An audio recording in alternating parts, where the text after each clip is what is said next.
kita bertaubat, masih lagi terbuka pintu taubat. Jadi mudah-mudahan Allah Ta'ala memberikan kekuatan kepada kita yang akhirnya kita tak ada daya upaya melainkan dengan izin Allah Ta'ala. InsyaAllah pada pagi ini kita sambung tafsir Ibnu Katsir masuk surah Ali Imran ayat 78, 79, 80 insyaAllah.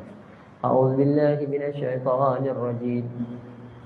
فإن منهم لفريقا يلون ألسنتهم بالكتاب لتحسبوه من الكتاب وما هو من الكتاب ويقولون هو من عند الله وما هو من عند الله ويقولون على الله الكذب وهم يعلمون ما كان لبشر أن يأتيه الله الكتاب والحكم والنبوة ثم يقول للناس كونوا عبادا لي من دون الله ولكن كونوا ربانيين بما كنتم تعلمون الكتاب وبما كنتم تدرسون ولا يأمركم أن تتخذوا الملائكة والنبيين أربابا أيأمركم بالكفر بعد إذ أنتم مسلمون. Sesungguhnya di antara mereka ada golongan yang memutar-mutar lidahnya dengan membaca kitab supaya kamu menganggap apa yang dibacakan itu sebahagian dari kitab, padahal itu bukan dari kitab. Dan mereka mengatakan ia dibaca datang dari sisi Allah, padahal ia bukan datang dari sisi Allah. Mereka berkata dusta terhadap Allah sedangkan mereka mengetahui.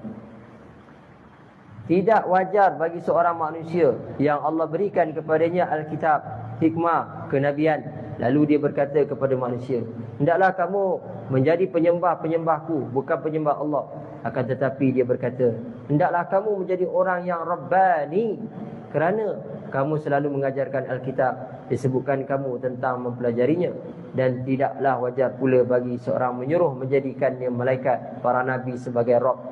Apakah patut dia menyuruhmu berbuat kekafiran di waktu kamu sudah menganut ajaran Islam? Ini tuan dalam ayat ini beberapa pengajaran yang perlu kita lihat, yang mana para nabi dan rasul mereka tidak menyuruh menyembah diri mereka, tapi mereka mengajak menyembah Allah. Kalau kita tengok contoh bagaimana ketika mana Nabi Isa, Nabi Isa ni kita kata dia lahir tanpa bapa. Inna masala Isa 'indallahi kamasali Adam.